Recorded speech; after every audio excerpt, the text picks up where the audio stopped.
दोस्तों, यूपी के माफिया मुख्तार अंसारी की हार्ट अटैक से मौत हो गई है। एक साल पहले मुख्तार अंसारी के करीबी रहे बाहुबली नेता अतीक अहमद की भी हत्या कर दी गई थी। हालांकि दोनों अब इस दुनिया में नहीं रहे हैं, लेकिन एक जमाना था जब दोनों की दोस्ती के किस्से काफी मशहूर हुआ करते थे।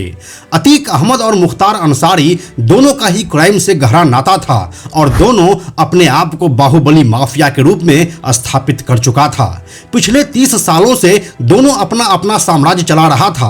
दोनों के काले धंधे अलग अलग जरूर थे, लेकिन हाल के कुछ सालों में मजबूरियां उन्हें न केवल करीब ले आई थी, बल्कि दोनों ने मिल बांटकर काम तक करना शुरू कर दिया था। कैसे दोनों धंधे में साथ आए और फिर पाकिस्तान से कनेक्शन जोड़ा, साथ ही किस तरह से ये दोनों दाऊद इब्राहिम के डी कंपनी से भी अपना रिश्ता बनाया, आइए आपको बताते हैं सब कुछ आज के इस कहानी में। हेलो एंड नमस्कार, मेरा नाम है प्रशांत और आप देख रहे हैं बेजोड़जोड़ा.com का यूट्यूब चैनल। दोस्तों, मीडिया रिपोर्ट्स के मुताबिक रेलवे में कोयले के साथ विशेष रूप से स्क्रैप की ठेकेदारी में मुख्तार ने ही अतीक अहमद को एंट्री दे दी थी। इसके बदले में पूर्वांचल में मुख्तार अंसारी को जमीन के कारोबार में पैर पसारने की छूट मिल गई थी। इसके पीछे का मकसद सिर्फ यही था कि दोनों की फूट का लाभ कोई बाहर वाला ना उठा के ले जाए। मुख्तार अंसारी मुख्य रूप से रेलवे का स्क्रैप और कोयले की ठेकेदारी का काम करता था। मुख्तार अंसारी का काला कारोबार पूर्वांचल से लेकर पश्चिमी यूपी तक फैला हुआ था। रेलवे के स्क्रैप और कोयले का कोई ठेका बिना मुख्तार अंसारी के सहमति के नहीं उठता था। हालांकि साल 1995 के बाद उन्नाव के एमएलसी अजीत सिंह ने इस धंधे में दखल अंदाजी की, जिसके बाद मुख्तार अंसारी ने अपने साथियों के साथ मिलकर अजीत सिंह पर हमला करवाया। अजीत सिंह इस हमले में बाल तो बच गए, लेकिन बाद में 4 सितंबर 2004 को बर्थडे पार्टी में ही उनकी गोली मारकर हत्या कर दी गई थी। वहीं अतीक अहमद मुख्य रूप से विवादित संपत्तियों की खरीदारी का काम करता था। विशेषकर पूर्वांचल में उसने अरबों रुपए की संपत्तियां खरीदी और बेची। पुलिस की माने तो अजीत सिंह से मिली चुनौती के बाद कमजोर हुई साख और बदली राजनीतिक परिस्थितियों के बीच दोनों माफियाओं ने हाथ मिला लिया। ऐसा बताया जाता है कि कानपुर का माफिया सरगना राजू गर्ग भी इन दोनों के बीच की कड़ी था।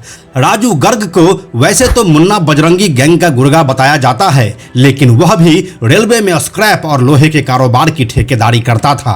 कुछ समय पहले ही राजू गर्ग को एक हत्याकांड में जेल भेजा गया है और फिलहाल वह जेल में ही बंद है। मुख्तार अंसारी से राजू की पहले से ही बनती थी। बाद में उसने अतीक अहमद के लिए भी काम करना शुरू कर दिया था, जिसके बाद अतीक अहमद के लिए उसने अरबों की कीमत वाली जमीन का सौदा करवाया, जो अतीक अहमद की मौत के बाद काफी सुर्खियों में भी रहा था। यही नहीं, अतीक अहमद को डी कंपनी के करीब लाने में भी मुख्तार अंसारी ने ही बड़ी भूमिका निभाई थी। डॉन मुख्तार अंसारी की मदद से ही अतीक अहमद का दाऊद इब्राहिम गैंग से कांटेक्ट हुआ था। इसके बाद अतीक अहमद के गैंग ने डी कंपनी की मदद से पाकिस्तान से हथियार भी मंगवाए थे। यूपी के माफिया और मुंबई के माफिया में संबंध कोई आज से नहीं, बल्कि 80 के दशक से ही रहा है और इसकी कई कहानी हम आपको पहले भी सुना चुके हैं।